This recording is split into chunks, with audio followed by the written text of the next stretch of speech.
we are back at it again. We got a 2008 G1500 Chevy Express van. This one was actually in a couple weeks ago, and it had a bunch of codes in it. A lot of O2 sensor codes, had a vent solenoid code. It did have a 5-volt reference code and a crank sensor code. And at that time, I spent, I don't know, I really didn't have enough time to work on it. The guy needed it.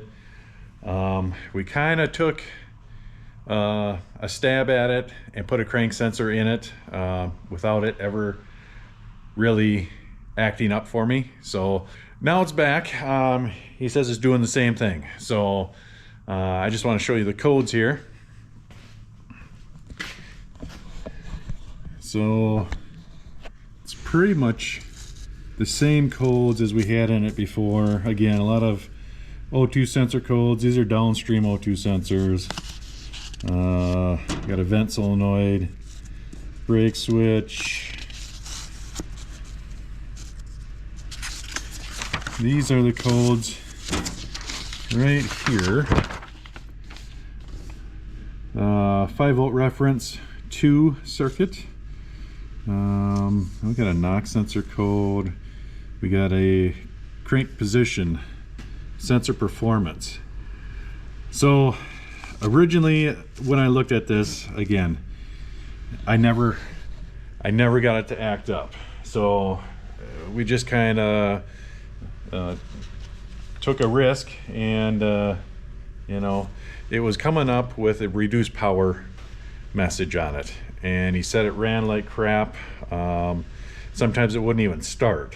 So I thought, well, you know, O2 sensor codes, that's not going to cause it. He had the knock sensor code isn't going to cause it. The only thing that really is going to affect the reduced power message is typically throttle. So come to find out, I'm looking at the circuit on here, and the 5-volt reference circuit, this circuit here, this code, there's only a few things on this. So 5-volt reference 1, that's all 5-volt reference for these sensors. Reference number 2 is for accelerator pedal position, the throttle position sensor, and the crank sensor. So I went through the pedal position sensor, didn't find anything there. Throttle position looked good, never had an issue. You take it out and drive it, and it'll just bog once, and then it flips that code, and it is like it's running on 4 cylinders. I mean, it barely runs when it goes into that reduced power mode. So I'll kind of show you what I think it is here. I haven't gotten too deep into it, but I think I got lucky. So let's check it out. All right, let's fire this thing up.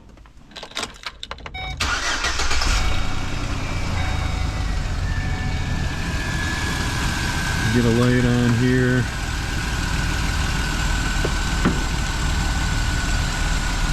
So again, I've been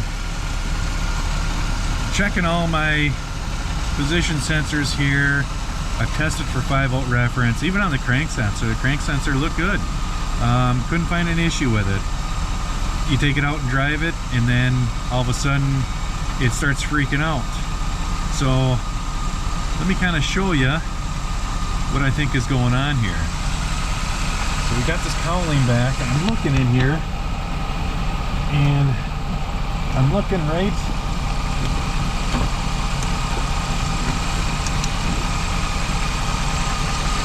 here. And I'm looking at all this vibration going on here. Get my light in the right spot.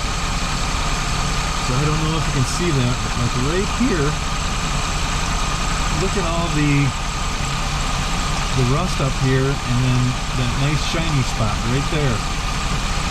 So I'm just kind of glancing at it, and I'm like, huh, what if I just stick my finger on there? Like I said, I just stick my finger on there and all of a sudden we got an issue there. I'm looking at the harness here and I'm thinking, okay, well, you know, all this wire loom is coming off. It looks like that is the harness that goes down possibly to the crank sensor. So I'm gonna kind of tear into this harness here, but I think we're gonna have a rub through wire and it's gonna be right here. So let me get that tape pulled off there and hopefully we can see a wire that's rubbed through. I'm gonna try and get you in here close enough to see it here.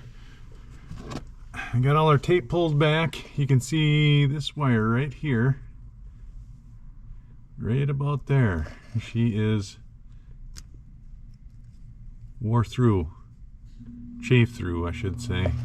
So this is actually our low reference wire to the crank sensor. This is purple and white. That's our 5-volt reference. Not really sure where the other wire is here. Should be this white and black one. No. Is it white and black? I believe it's white and black. This is going to be our issue right here. So we need to get that soldered up, get some heat shrink tubing over it, and then we're going to put a wire loom back on there to protect it from chafing. See if we can stop it from rubbing on that valve cover bolt there. Alright, so we got our harness all fixed up here.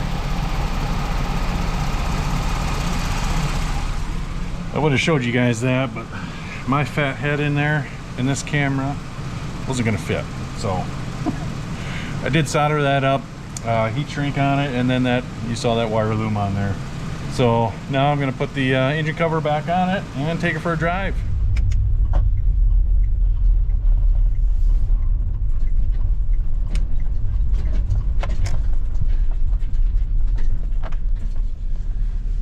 Alright guys, so we just finished up our second road test. It is the next day.